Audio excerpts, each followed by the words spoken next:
안녕하세요. 마틸다입니다.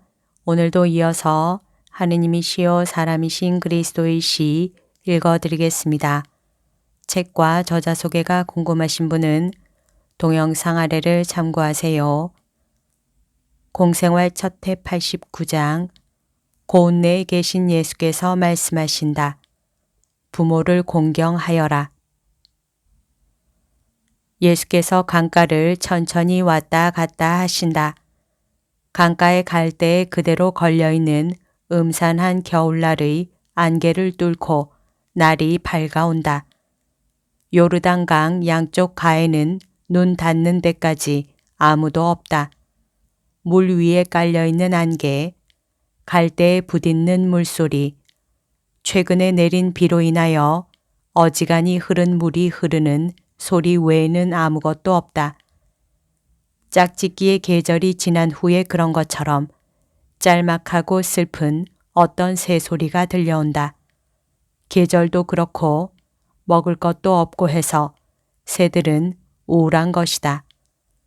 예수께서는 새소리들을 들으시고 한 작은 새가 시계와 같이 규칙적으로 머리를 북쪽으로 돌리며 찌르륵 하는 소리를 내고 그 다음에는 남쪽으로 머리를 돌리고 찌르륵 하고 그 울음소리를 되풀이하며 부르는 것에 흥미를 느끼신다.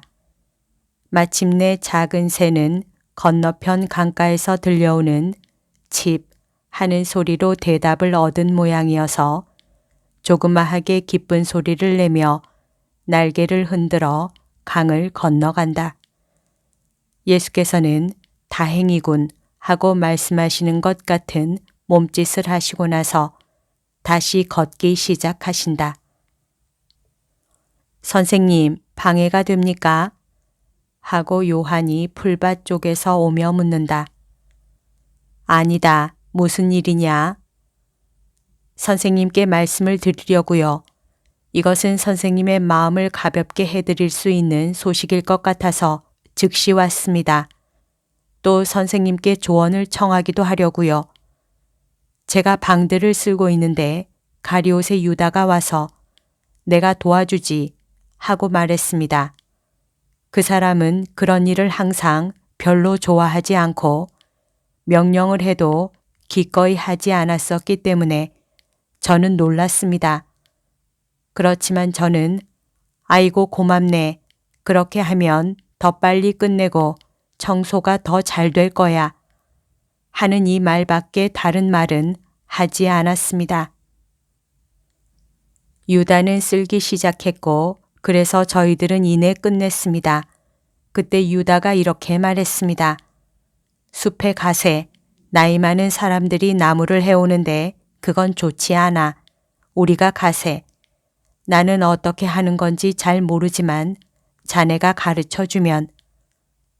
그래서 저희들은 숲으로 갔습니다. 그런데 제가 유다와 같이 나무단을 만들고 있는 중에 그 사람이 요한, 자네한테 말하고 싶은 게 한 가지 있네 하고 말했습니다. 말하게나 하고 말하면서 저는 어떤 비난이겠거니 하고 생각했습니다. 그런데 그와 반대로 이렇게 말했습니다.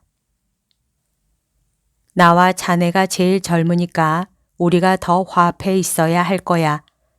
자넨 거의 나를 무서워하다시피 하는데 내가 좋은 사람이 아니니까 자네가 하는 일이 옳기는 하네. 하지만 정말이지 나는 일부러 그러는 것이 아닐세. 가끔 나는 못되게 굴 필요를 느끼네. 어쩌면 내가 외아들이라 응석바지로 자랐기 때문인지도 몰라. 그런데 나는 착하게 되고 싶어. 나이 많은 사람들은 나를 호의적인 눈으로 보지 않는다는 걸 나도 알아. 예수님의 사촌들은 감정이 상해 있어. 맞아. 나는 그들에 대해서 결례한 것이 많아. 그 사람들의 사촌에 대해서도 그랬고. 하지만 자네는 착하고 참을성이 있으니 나를 사랑해 주게. 내가 자네의 형제인 것처럼 해주게. 못됐지만 그래. 그래도 어떻든 간에 사랑해야 하는 형제인 것처럼 말이야. 선생님도 그렇게 해야 한다고 말씀하셨지. 내가 썩 잘 행동하지 않는 것을 보거든 내게 말해주게. 그리고 항상 나를 혼자 내버려 두지 말게. 내가 마을에 갈 때는 자네도 같이 가세. 내가 나쁜 행동을 하지 않게 도와주게. 어제 나는 많이 괴로웠네. 예수님이 내게 말씀하셨고 나는 어리석은 원한으로 나 자신도 보지 않고 다른 사람들도 보지 않았었네. 그런데 어제는 바라보고 깨달았어. 그 사람들이 예수님이 괴로워하신다고 말하는 것이 옳은 말이야. 그리고 거기에 대해서 나는 책임이 있다고 느껴. 나는 이제부터는 그렇게 되기를 원치 않아. 같이 가세. 가주겠지. 내가 덜 나쁜 사람이 되도록 도와주겠어? 유다는 이렇게 말했습니다. 그리고 솔직히 말씀드려 제 가슴은 사내 아이에게 붙잡힌 새 가슴처럼 뛰었습니다. 저는 그 사람이 착하게 되는 것이 좋기 때문에 제 가슴이 기쁨으로 뛰었고 선생님 때문에도 기뻐했습니다. 그렇지만 무서워서 가슴이 몹시 뛰기도 했습니다. 그것은 제가 유다처럼 되기를 바라지 않기 때문입니다. 그렇지만 그 다음에는 선생님이 유다를 받아주신 날 말씀하신 것이 머리에 떠올라서 이렇게 말했습니다.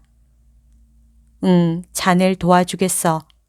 그렇지만 만일 내가 다른 명령을 받으면 순종해야 돼. 하고 저는 이렇게 생각하고 있었습니다. 이제는 선생님께 말씀드리고 선생님께서 그렇게 하라고 하시면 그렇게 하겠다. 선생님께서 그렇게 하는 것을 원치 않으시면 집에서 멀리 떠나지 않게 명령을 주시게 하겠다. 하고 말입니다. 이거 봐라, 요한아. 너를 가게 내버려 두겠다. 그러나 너의 정신을 혼란시키는 무엇을 느끼면 내게 와서 말하겠다고 약속해야 한다. 요한아, 너는 나를 매우 기쁘게 했다. 베드로가 물고기를 가지고 저기 온다. 요한아, 가거라. 예수께서는 베드로에게 몸을 돌리시고 고기 많이 잡았느냐? 하고 물으신다. 별로요. 잔챙이 뿐입니다. 그렇지만 이걸 그럭저럭 이용할 수 있습니다. 야고보는 어떤 짐승이 밧줄을 끊어서 그물을 하나 잃었다고 투덜댑니다. 저는 그놈도 먹고 살아야 하지 않아 불쌍한 짐승을 동정하게 하고 말했습니다. 그러나 야고보는 그 말을 들으려 하지 않습니다. 하고 베드로가 웃으면서 말한다. 형제인 어떤 사람에 대해서 내가 하는 말이 그 말이다. 그것을 너희들은 할 줄을 모른다. 유다에 대해서 말씀하시는 거지요. 유다에 대해서 말하는 것이다. 그 사람은 그 때문에 괴로워한다. 그 사람은 착한 욕망과 비뚤어질 경향을 가지고 있다. 그런데 노련한 어부인 네가 말 좀 해다오. 내가 요르단강에서 배를 타고 겟네사렛 호수까지 가려고 하면 어떻게 하면 되겠느냐? 내가 그렇게 할 수 있겠느냐? 그것은 엄청난 일일 것입니다.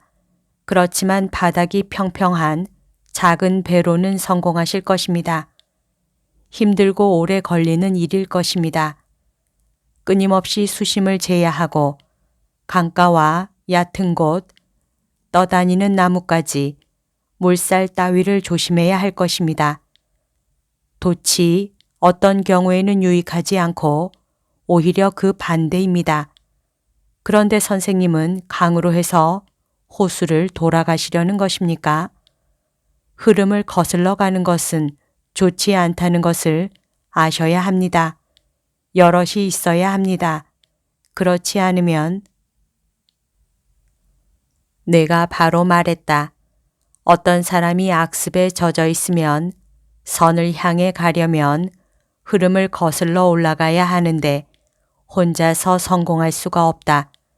유다가 바로 그런 사람 중에 하나이다. 그런데 너희들은 그를 도와주지 않는다. 그는 불쌍하게 혼자 가다가 얕은 데 걸려서 올라앉고 꼼짝 못하고 소용돌이에 휘말리고 만다. 한편 수심을 재면 동시에 키를 잡거나 노를 젓거나 할 수가 없다. 그렇다면 왜 그가 앞으로 나아가지 못한다고 비난을 하느냐? 너희들은 외부 사람들은 동정하면서 너희들의 동료인 저 사람은 동정하지 않느냔 말이다. 그것은 옳지 않다. 저기 요한과 그가 빵과 야채를 사려고 마을로 가는 것이 보이지. 유다는 제발 혼자 가지 않게 해달라고 청했다.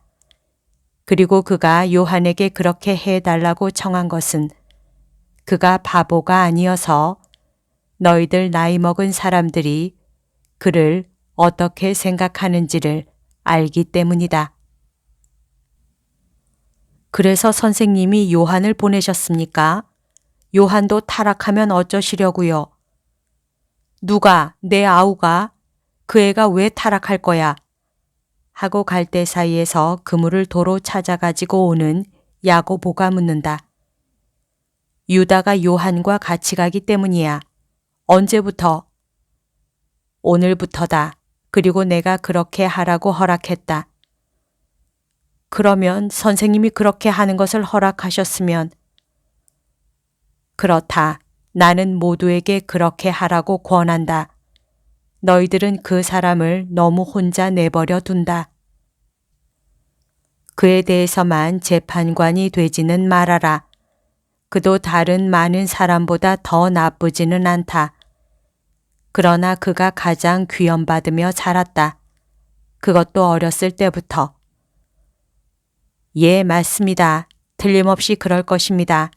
제베데오와 살로메 같은 아버지와 어머니 밑에 있었더라면 지금같이 되지는 않았을 것입니다. 제 부모는 착합니다.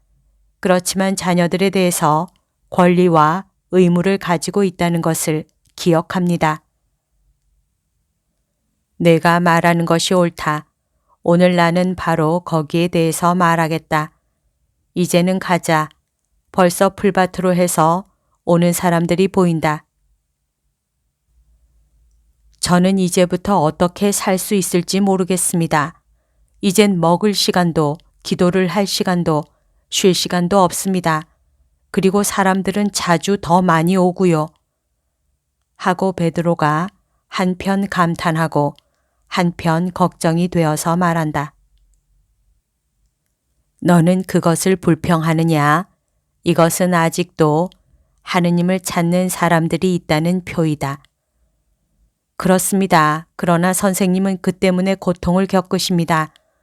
어제는 선생님이 식사를 거르기까지 하셨고 지난밤에는 선생님의 겉옷 말고 다른 담요는 못 덮으셨지요. 선생님의 어머님이 그걸 아시면 어머니는 내게 그렇게도 많은 신자를 데려다 주시는 하느님을 찬미하실 것이다. 그리고 어머님은 여러 가지 부탁을 드린 저를 나무라실 것입니다. 하고 베드로가 말을 맺는다. 빌립보와 바르톨로메오가 손짓을 하면서 그들을 향하여 온다. 그들은 예수를 보고 걸음을 재촉하며 말한다. 아이고 선생님, 어떻게 할까요? 이것은 진짜 순례자의 행렬입니다. 병자들도 있고 우는 사람들도 있고 멀리서 온 돈 없는 가난한 사람들도 있습니다. 빵을 사자. 부자들이 기부금을 내니 그것을 쓰기만 하면 된다. 해는 짧고 헛간은 벌써 야숙하는 사람들로 혼잡합니다. 밤은 습기차고 춥습니다. 빌립보야, 내 말이 옳다. 우리는 모두 한 방에 빽빽이 끼어 자기로 하고 다른 방들은 저녁에 그들의 집에까지 갈 수 없는 사람들을 위해 준비하자. 알겠습니다. 하고 베드로가 볼멘 소리를 한다. 얼마 안 있어 저희들은 손님들에게 옷을 갈아입을 허락을 청해야 될 판이군요. 그 사람들이 하도 우리들에게 몰려들어서 우리를 도망치게 만들 것입니다. 베드로야, 너는 다른 도망들도 보게 될 것이다. 저 여자는 무슨 일이냐? 그들이 벌써 마당에 들어왔고 예수께서는 울고 있는 여자를 알아보셨다. 모르겠습니다. 저 여자는 벌써 어제도 여기 있었고 어제도 울고 있었습니다. 선생님이 만나낸과 말씀하실 때 선생님께 마주 오려고 하다가 그냥 갔습니다. 저 여자가 다시 온 것을 보면 마을에 머물러 있거나 이 근방에 머물러 있을 것이 틀림없습니다. 병이 든 것 같지는 않습니다. 평화가 당신과 함께 있기 바랍니다. 아주머니. 하고 예수께서 옆으로 지나가시며 말씀하신다. 그러니까 여자는 조용히 대답한다. 선생님과도 같이 있기 바랍니다. 다른 말은 한마디도 하지 않는다. 사람이 적어도 300명은 있다. 헛간에는 불구자들과 소경들과 벙어리들이 있고 몸을 온통 부들부들 떠는 사람도 있다. 아주 어린 소년인데 뇌수종에 걸려 있는 것이 분명하다. 한 남자가 손으로 붙잡고 있다. 그 소년은 얼빠진 모습으로 그저 신음하고 침을 흘리고 머리를 젓기만 하고 있다. 아마 저 여자의 아들인 모양이지 하고 예수께서 물으신다. 모르겠습니다. 시몬이 순례자들을 돌보고 있어서 사정을 잘 압니다. 열성당원을 불러서 물어본다. 그러나 그 남자는 그 여자와 같이 있지 않다. 여자는 혼자이다. 저 여자는 그저 울고 기도만 합니다. 조금 전에 저 여자는 저보고 선생님은 마음도 고치십니까? 하고 물었습니다. 하고 열성당원이 설명한다. 아마 배반당한 여자인 모양이군. 하고 베드로가 주석을 단다. 예수께서 병자들에게로 가시는 동안 바르톨로메오와 마테오는 수많은 순례자들을 데리고 세례를 주러 간다. 그 여자는 그가 있는 구석에서 울면서 움직이지 않는다. 예수께서는 아무에게도 기적을 거절하지 않으신다. 예수께서 그 머리를 긴 두 손으로 잡으시고 입김으로 지능을 불어 넣어주시는 얼간이의 기적은 정말 훌륭하다. 모든 사람이 그 둘레로 모여든다. 베일을 쓴 여자까지도 온다. 아마 사람들이 많기 때문에 용기를 내서 조금 가까이 다가와 울고 있는 여자 곁에 서는 것 같다. 예수께서 바보에게 말씀하신다. 나는 내 안에 지능의 빛이 들어가 너를 하느님의 빛으로 이끌어 가기를 원한다. 얘야, 나와 함께 예수 하고 말해라. 그렇게 말해라. 명령이다. 짐승처럼 신음만 하고 다른 것은 아무것도 하지 않던 바보가 어렵게 예수라고, 아니 오히려 제주라고 알아듣기 어려울 만큼 빠르게 말한다.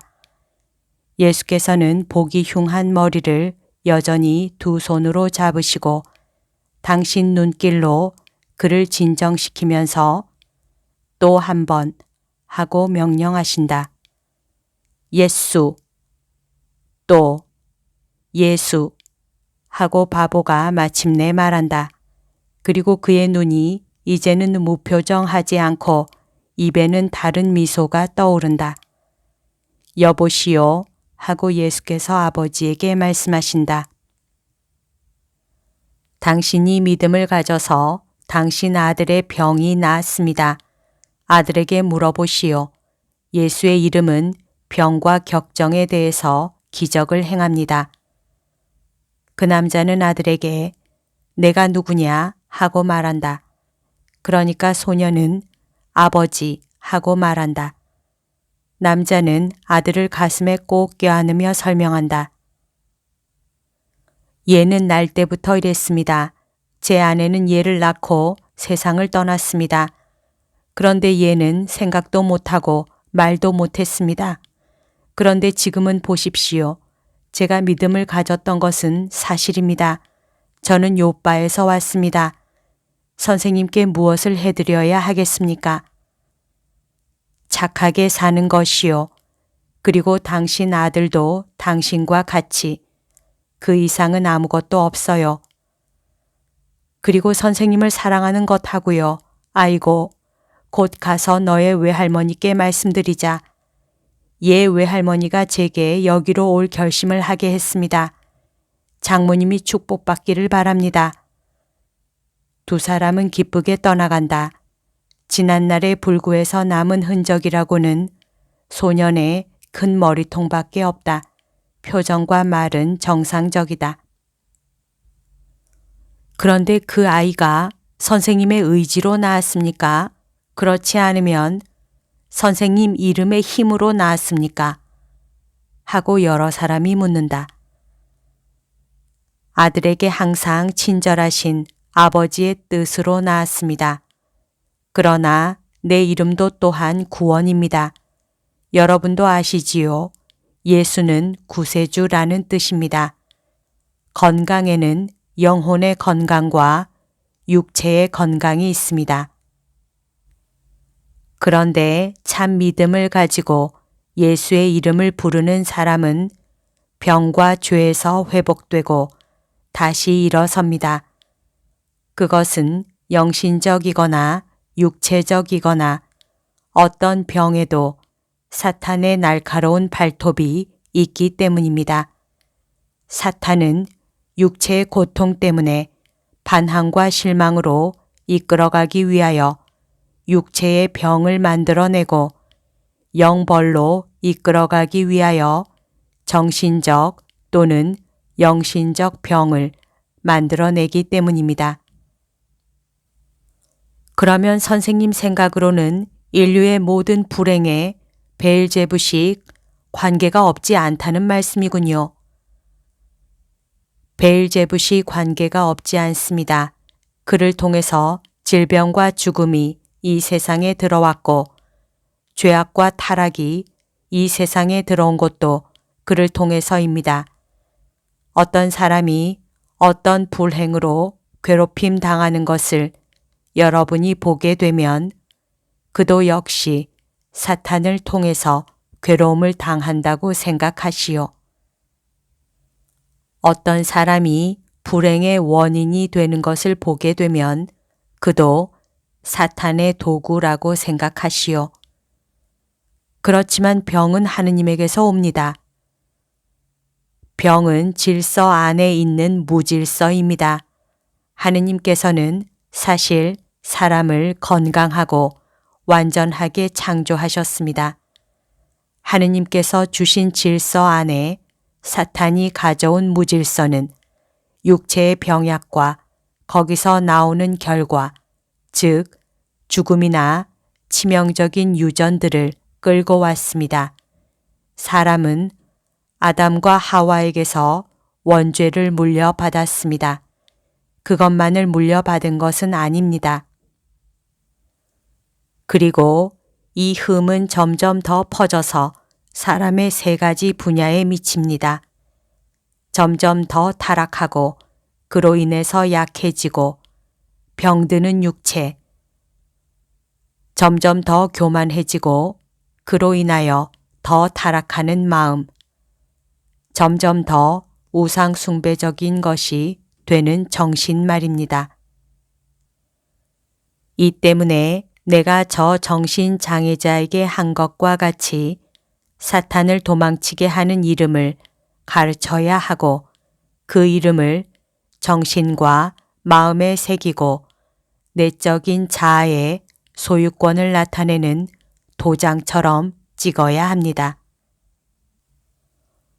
그렇지만 선생님이 우리를 차지하십니까? 선생님이 어떤 분이시기에 그토록 믿어야 합니까? 그렇기만 하다면, 그러나 그렇지 못합니다. 만일 내가 여러분을 차지한다면 여러분은 벌써 구원을 받았을 것입니다. 그리고 그것은 내 권리일 것입니다. 나는 구세주이고 내가 구해준 사람들을 차지해야 할 것이기 때문입니다. 그러나 나는 나를 믿는 사람들을 구원할 것입니다. 세례자 요한은 저는 세례자 요한을 따르던 사람입니다. 요한은 제게 이런 말을 했습니다. 에프라임과 예리고 근처에서 설교를 하고 세례를 주는 분에게로 가거라. 그분은 맺고 푸는 권한을 가지고 계시다. 그런데 나는 다만 내 영혼이 구원의 길을 갈 수 있도록 민첩하게 만들기 위하여 회개하여라 하고만 말할 수 있을 뿐이다 하고 말입니다. 이 말을 하는 사람은 기적을 받은 사람들 중에 한 사람이다. 이 사람이 전에는 목발을 짚고 걸었었는데 지금은 목발 없이 다닐 수 있게 되었다. 세례자는 사람들이 그를 떠나는 것을 괴로워하지 않습니까? 하고 어떤 사람이 묻는다. 그러니까 먼저 말한 사람이 대답한다. 괴로워하다니요. 요한은 모두에게 이렇게 말합니다. 가시오, 가시오. 나는 지는 별이고 그분은 떠올라서 영원한 광채로 빛날 별이요.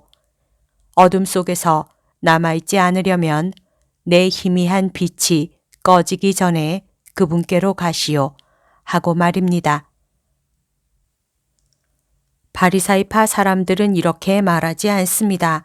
그 사람들은 선생님이 많은 사람의 마음을 끌기 때문에 원한을 잔뜩 품고 있습니다. 그걸 아십니까? 압니다. 하고 예수께서는 짤막하게 대답하신다. 바리사이파 사람들이 내세우는 이유나 또는 적어도 그들의 행동 방식에 대한 토론이 시작된다. 그러나 예수께서 대꾸를 용납하지 않는 비난하지 마시오 하시는 말씀으로 토론을 종결시키신다. 바르톨로메오와 마테오가 세례를 받은 사람들과 같이 돌아온다. 예수께서 말씀을 시작하신다. 평화가 여러분 모두와 함께 있기를 바랍니다. 이제는 여러분이 아침부터 이곳에 왔으니 내가 아침나절에 하느님께 대한 말을 여러분에게 하고 여러분은 오정에 떠나가는 것이 편리하리라고 생각했습니다. 나는 또 저녁나절에 집에 돌아갈 수 없는 나그네들은 머무르게 할 생각도 했습니다. 나도 나그네와 어떤 친구가 동정해서 준 최소한의 필수품밖에 가진 것이 없습니다. 요한은 나보다도 더 가진 것이 없습니다. 그러나 요한에게는 건강한 사람들이나 병이 별로 중하지 않은 사람들이나 불구나 소경, 벙어리 같은 사람들이 가지 내게처럼 죽어가는 사람들이나 심한 열병 환자들은 안 갑니다. 그들은 회개의 세례를 받으려고 요한에게 가는데 내게는 육체의 병을 고치기 위해서도 옵니다. 율법에서는 내 이웃을 내 몸같이 사랑하라고 말합니다. 나는 이렇게 생각하고 이렇게 말합니다. 만일 내가 형제들의 육체적인 필요에 대해서라도 마음의 문을 닫는다면 어떻게 내 사랑을 보여주겠는가 하고 그리고 이런 결론을 내립니다. 사람들이 내게 주는 것을 그들에게 주겠다. 부자들에게 손을 내밀어 가난한 사람들이 먹을 빵을 구걸하겠다. 내 침대를 포기하고 피로하고 고통받는 사람을 맞아들이겠다 하고 말입니다. 우리는 모두가 형제들입니다. 그런데 사랑은 말로 증명되지 않고 행위로 증명됩니다. 자기와 같은 사람에게 마음의 문을 닫는 사람은 카인과 같은 마음을 가지고 있습니다. 사랑이 없는 사람은 하느님의 계명에 반항하는 사람입니다. 우리는 모두가 형제입니다. 그러나 가정 안 같은 핏줄로 결합하고 피와 살과 더불어 아담에게서 우리에게 오는 우애로도 결합해 있는 그곳에도 증오와 불화가 있음을 나도 보고 여러분도 봅니다. 형제와 형제가 대립하고 자식들이 부모에게 항거하고 부모가 서로 원수가 됩니다. 그러나 항상 나쁜 형제가 되지 않고 언젠가 불륜의 남편이나 아내가 되지 않기 위하여는 어릴 때부터 이 세상에서 가장 작고도 가장 큰 조직체인 가정에 대한 존중을 배워야 합니다. 한 도시나 한 지방, 한 나라, 한 대륙에 비하면 가장 작습니다. 그러나 가장 오래된 것이기 때문에 가장 큰 것입니다. 조국이니 나라니 하는 개념이 아직 없을 때 하느님께서 세우신 것이기 때문에 가장 큰 것이니 그때도 벌써 민족의 근원이 되고 남편은 왕이고 아내는 왕후이고 자녀들은 신민이 되는 작은 나라라고 할 수 있는 살이 있고 활발한 가정의 핵이 있었던 것입니다. 어떤 나라에 사는 사람들 사이에 분열과 반목이 있으면 그 나라가 오래 갈 수 있습니까? 오래 가지 못합니다. 그리고 정말이지 한 가정도 순종과 존경과 경제와 착한 뜻과 일에 대한 사랑과 애정이 없이는 유지되지 못합니다. 부모를 공경하라고 십계명은 말합니다. 부모를 어떻게 공경합니까? 어떻게 공경해야 합니까? 공경은 참다운 복종과 결함 없는 사랑과 신뢰하는 존경과 존경을 곁들인 두려움을 전제합니다. 그런데 존경을 곁들인 두려움은 신뢰를 배제하지 않지만 동시에 우리로 하여금 나이 많은 사람들을 마치 우리가 종이나 아랫사람이 되는 것 같이 대우하지도 않게 합니다. 우리가 부모를 공경해야 하는 까닭은 하느님 다음으로는 우리 아버지 어머니들이 우리에게 생명을 주고 우리의 모든 물질적 필수품을 마련해 주었으며 이 세상에 태어난 어린 존재의 첫 번째 선생이고 첫 번째 친구였기 때문입니다. 땅에 떨어진 물건을 주어주거나 빵 한 조각을 주는 사람에게 우리는 복 받으세요 라고 말하기도 하고 고맙습니다 하고 말하기도 합니다. 그런데 우리를 배불리 먹이기 위하여 또 우리의 옷감을 짜주고 옷을 깨끗하게 보존하기 위하여 일을 하느라고 건강을 해치는 분들에게 우리의 잠을 지켜주느라고 일어나고 우리를 보살피기 위하여 휴식을 취하지 않고 우리가 가장 고통스럽게 피로하였을 때 그분들의 품으로 우리의 침대를 만들어주는 그분들에게 우리는 사랑을 가지고 복 받으세요 라는 말과 고맙습니다 라는 말을 하지 않겠습니까? 부모는 우리의 선생입니다. 우리는 선생을 두려워하고 존경합니다.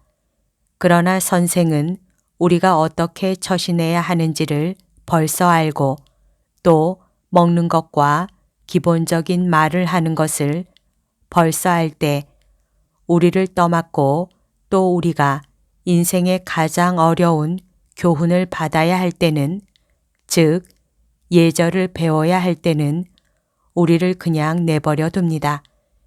그래서 아버지 어머니가 우리에게 학교에 갈 준비를 시키고 인생살이의 준비도 시킵니다. 부모는 우리의 친구입니다. 그러나 어떤 친구가 아버지보다 더 친할 수 있으며 어떤 친구가 어머니보다 더 친할 수 있습니까? 여러분이 아버지 어머니를 무서워할 수 있습니까? 아버지가 나를 배반하셨다. 어머니가 나를 배반하셨다고 여러분이 말할 수 있습니까? 그런데도 저 어리석은 젊은이와 그보다도 더 어리석은 처녀는 외부 사람들을 친구로 삼고 아버지 어머니에게는 냉담하며 죄가 된다고는 하지 않더라도 적어도 분별 없는 관계로 그들 자신의 정신과 마음을 망치고 이러한 관계는 아버지와 어머니의 눈물의 원인, 녹은 납방울과 같이 부모의 마음으로 흘러내리는 눈물의 원인이 됩니다. 그러나 내가 분명히 말하지만 그 눈물들이 먼지와 망각 속에 떨어지지는 않습니다. 하느님께서 그 눈물을 거두시고 세십니다. 사람들이 짓밟는 아버지의 고통은 주께서 보답해 주실 것입니다.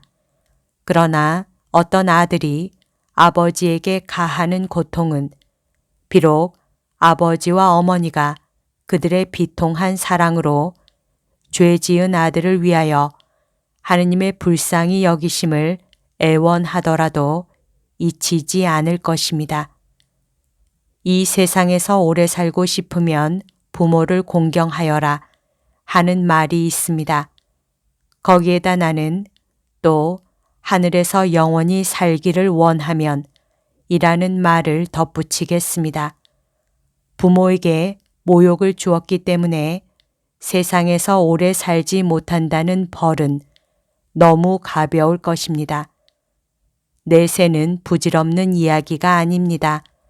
그리고 내세에서는 이 세상에서 어떤 생활을 했느냐에 따라서 상을 받거나 벌을 받거나 할 것입니다. 아버지에게 모욕을 주는 사람은 하느님께 모욕을 드리는 것입니다. 그것은 하느님께서 아버지를 위하여 사랑의 계명을 주셨고 따라서 아버지를 사랑하지 않는 사람은 죄를 짓기 때문입니다. 그러므로 그는 이렇게 해서 육체적 생명 이상의 것, 즉 내가 여러분에게 말한 참 생명을 잃고 죽음을 맞이하러 가게 되며 그의 영혼이 주의 총애를 잃었기 때문에 그는 벌써 죽었습니다. 그는 하느님께 대한 사랑 다음으로는 가장 거룩한 사랑을 해치기 때문에 벌써 자기 자신 안에 죄악을 지니고 있습니다.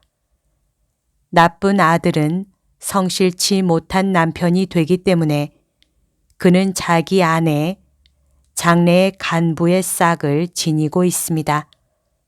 나쁜 아들에게는 장래의 도둑, 끔찍하고 포악한 암살자, 몰인정한 고리대금업자, 방탕한 유혹자, 파렴치한 향락자, 조국과 친구와 자식과 아내와 모든 사람을 배반하는 혐오감을 주는 인간이 나오기 때문에 그는 자기 안에 사회적 퇴폐의 경향을 지니고 있습니다.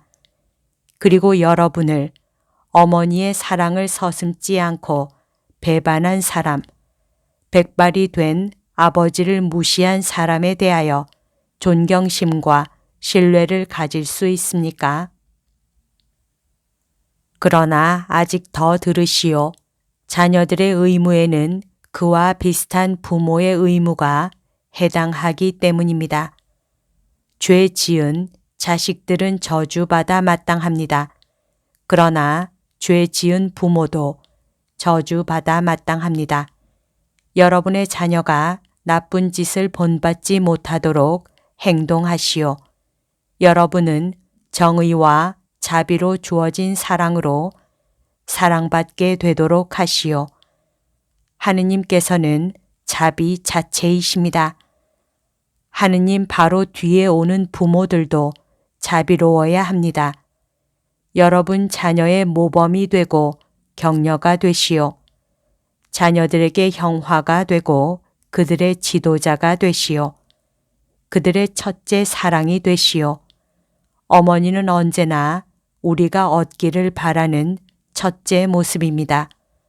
아버지는 그의 어린 딸들이 바라볼 때 그들이 남편감으로 꿈꾸고 있는 사람의 얼굴을 가지고 있습니다. 여러분의 아들, 딸들이 특히 어머니, 아버지를 생각하고 그들 장래의 아내나 남편을 슬기롭게 고르게 하고 그들 장래의 아내나 남편에게 아버지와 어머니에게 있는 것, 즉 참된 덕행이 있기를 바라게 하시오.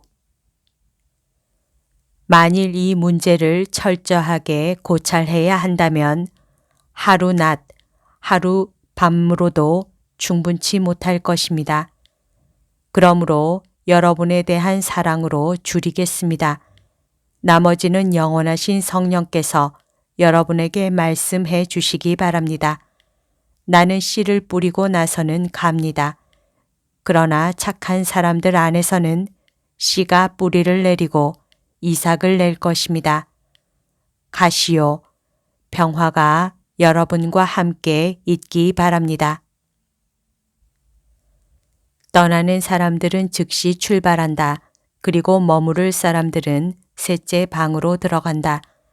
그들은 자기들이 가져온 빵이나 제자들이 하느님의 이름으로 주는 빵을 먹는다. 투박한 틀들 위에 널빤지와 짚을 깔아서 순례자들이 거기서 잘 수 있다. 베일을 쓴 여자는 빨리 간다. 전에도 울었고 예수께서 말씀하시는 동안에도 계속 울었던 여인은 결정을 하지 못하고 그 자리에서 빙빙 돌다가 떠나기로 결정한다. 예수께서는 식사를 드시려고 부엌으로 들어가신다. 그러나 겨우 음식을 들기 시작하셨는데 누군가가 문을 두드린다. 문에서 제일 가까이에 있던 안드레아가 일어나서 마당으로 나간다. 안드레아는 말을 하더니 들어온다. 선생님, 여인이 울고 있던 그 여인이 선생님을 뵙겠다고 합니다. 그 여인은 떠나야 하는데 선생님께 말씀을 드려야 한다고 그럽니다. 그렇지만 그렇게 하다가는 선생님이 어떻게, 언제 식사를 하시겠어? 하고 베드로가 외친다. 나중에 오라고 말해야 할 걸 그랬네. 하고 필립보가 말한다. 조용히 해라. 나는 나중에 먹겠다. 너희들은 식사를 계속하여라. 예수께서 나오신다. 여인은 거기 밖에 있다. 선생님, 한 말씀만은. 선생님은 이렇게 말씀하셨지요. 아이고, 집 뒤로 오십시오. 제 고통을 말씀드리기가 힘듭니다. 예수께서는 아무 말씀도 없이 여인의 말대로 하신다. 집 뒤로 가서야 비로소 예수께서 물으신다. 내게서 무엇을 바랍니까? 선생님, 저는 처음에 선생님이 저희들 가운데서 말씀하시는 것을 들었고 그 다음에는 선생님이 설교하시는 것을 들었습니다. 그런데 선생님이 저를 위해서 말씀하시는 것 같았습니다. 선생님은 육체의 병에나 정신의 병에나 모두 사탄이 있다고 말씀하셨지요. 제게는 마음이 병든 아들이 하나 있습니다. 그 애가 선생님이 부모에 대하여 말씀하실 때 들었으면 했습니다. 이것이 제 고민입니다. 그 애는 동무들하고 길을 잘못 들어가지고 꼭 선생님이 말씀하신 것처럼 도둑이 되었습니다. 지금 당장은 집안에서만 그렇습니다만 그 애는 싸움을 좋아합니다. 남을 압도하려 드니까요. 그 애는 젊기 때문에 음탕과 연회로 돈을 마구 씁니다. 제 남편은 그 애를 내쫓으려고 합니다. 그렇지만 저는 어미입니다. 그래서 말할 수 없이 괴롭습니다. 제가 얼마나 고민하는지 아시겠지요? 너무 고통스러워서 제 심장이 터질 것 같습니다. 저는 어제부터 선생님께 말씀드리려고 했습니다. 아이고, 선생님께 희망을 걸고 있기 때문입니다. 그렇지만 감히 아무 말도 하지 못했습니다. 어머니에게는 저는 난폭한 아들을 두었습니다. 하고 말하기가 대단히 고통스러운 일입니다. 여인은 예수 앞에서 몸을 구부리고 애달프게 운다. 아들의 병이 나을 것이니 이제는 울지 마시오. 그 애가 선생님 말씀을 들을 수 있으면 그렇게 되겠지요. 그렇지만 그 애는 선생님의 말씀을 듣고자 하지 않습니다. 아이고, 그 애는 영영 낫지 못할 것입니다. 그러나 당신은 아들 대신에 믿음을 가지고 있습니까? 아들을 위해서 믿음을 가지기를 원합니까? 그걸 제게 물어보시다니요. 저는 선생님께 그 애를 위해 청하려고 상부 베레아에서 왔습니다. 자, 그러면 가보시오. 당신이 집에 도착하면 아들이 뉘우쳐서 마중을 나올 것입니다. 그렇지만 어떻게요? 어떻게요? 그럼 당신은 하느님께서 내가 청하는 것을 하실 수 없다고 믿습니까? 당신 아들은 저기 있고 나는 여기 있습니다. 그러나 하느님께서는 어디에나 계십니다. 나는 하느님께 아버지, 이 어머니를 불쌍히 여겨 주십시오 하고 말합니다. 그러면 하느님께서는 당신의 아들 마음속에 그분의 부르는 소리를 울려 퍼지게 하실 것입니다. 아주머니, 가보시오. 나는 언젠가 당신의 마을이 있는 지방을 지날 터인데 당신은 아들을 자랑스럽게 생각하며 그를 데리고 내 마중을 나올 것입니다. 당신 아들이 당신 무릎에 엎드려 울면서 용서를 청하고 그가 이겨서 새로운 영혼을 가지고 나온 알 수 없는 싸움 이야기를 하고 어떻게 그런 일이 일어났느냐고 묻거든 이렇게 말해 주시오. 내가 예수에 의해서 두 번째로 선에 태어났다고. 아들에게 내 이야기를 하시오. 당신이 내게로 온 것은 당신이 알고 있다는 증거요. 아들과 더불어 구원하는 힘을 가지기 위하여 아들이 나를 알고 또 나를 생각하게 만드시오. 잘 가시오. 믿음을 가진 어머니와 돌아오는 아들과 기뻐하는 아버지와 다시 모인 집안에 평화가 있기를 바랍니다. 가 보시오. 여인이 마을 쪽으로 향해 간다. 그리고 이것으로 모든 것이 끝난다.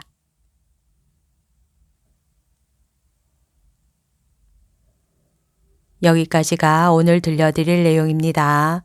오늘도 하느님의 뜻 안에서 서로 사랑하는 하루 보냅시다. 사랑합니다. 축복합니다.